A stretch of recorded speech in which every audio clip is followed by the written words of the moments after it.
John, 1-1, great performance from the guys considering the few changes to be made. They went out and they started committed and with tempo. Yeah, first half performance was very good. The tempo was good, nice and patient when it had to be, quick when it had to be, got our goal, passed it very, very well, defended well, and then I just felt the last 10 minutes of the first half were just off it a little bit. Second half, all Dundee United possibly merited getting a draw. Dino had one or two right good saves, but the way in which they got the equaliser is a little bit disappointing. I felt it was a free kick, maybe I'm biased, I felt it was a free kick on the goalkeeper, and if you see it you'll probably see the striker jumping into Dino with his arms up. He's not going for the ball, he's going to put Dino off. That's enough for a free kick. Referee was very indecisive. Usually when there's a goal scored it's straight away to the centre spot, and I felt he was unsure and possibly went for a wee hand from his linesman, never come, and decided it was a goal. So listen, Dundee United probably deserved that, and especially with their second half performance. So but as you say, we're having 5-6 changes in the team, players playing out of position. Once again the boys were different class. Yeah, must be really pleased with Ryan Christie's performance yet again. You know, he's out there, a lot of young players on the park, work for both teams, and he's the star of the show. Yeah, well, certainly, maybe once again we're biased, but we've got high hopes for Ryan. He's got his goal there, a header. It's a part of his game that he's really surprised me at. I've seen him a little bit better linking up and slotting people in, but that'll come. But once again, you know, when you've got that young kind of talent, sometimes you just need to let them go. And Dundee United have got some wonderful young talent in their team, real good footballers. But as you say, you know, young Christie for me was certainly, maybe I'm only watching it with Inverness glasses on, but young Christie for me was certainly the star of the show.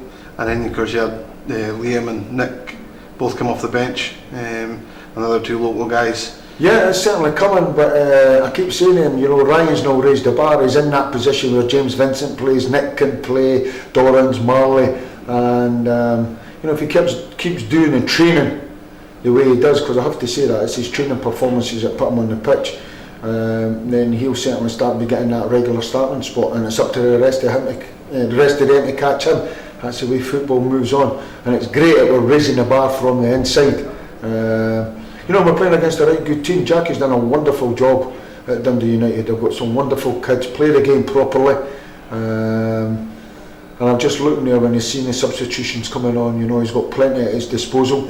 You know, but he's a lovely guy. So is Simon Donnelly and Darren Jackson. I wish him, I'd take this opportunity to wish him all the best in the Scottish Cup final. You know, played with Jackie. I signed him for Falkirk, and I know the effort and the commitment and the desire that he shows as a player. No doubt that will also be on show as a manager, and I wish him all the best. We could very well be looking at an extremely young team. Ourselves are certainly elements, but next year 8 young boys came through. They weren't introduced at the start of the game from the under-17s, yeah, the under-20s. Yeah, I just hope that these young boys will go away in the summer, you know, with the word ringing in their ears that you're not coming in to be a man. You know, that's what usually happens. They go away, boys come back, men. That goes with the first team, what I've said to you in the last interview. I'm hoping a lot of the first team boys go away, reflect, come back, now that they've got that understanding and that the knowledge, you know, what's required, and come back and be a better, and that goes for everyone. But these young guys, it's great, we've decided to go with them. They're no bad kids. I don't think everyone will make it. So if they're listening, I would be saying to myself, well, it's not going to be me. You know, you have to show you're going to be a lot of roller coaster ride, peaks and troughs, but we're here to help them, guide them, coach them, be father figures to them, be social workers to them, be their best pal, be their teacher, knock them down, pick them up, and that's what turned them into men, so they're ready to go play for the first team for Inverness. Wouldn't it be great if the whole all proved me wrong, and we've got a team of Inverness in a few years' time. Somebody told me it wasn't a Scotsman a couple of weeks ago. It was surprising. There was one game here where we didn't start a Scotsman. But wouldn't it be great if it was all Inverness players? So that's what we're striving to. You know, you need to look after your own. There's nothing better than one of your own homegrown young kids.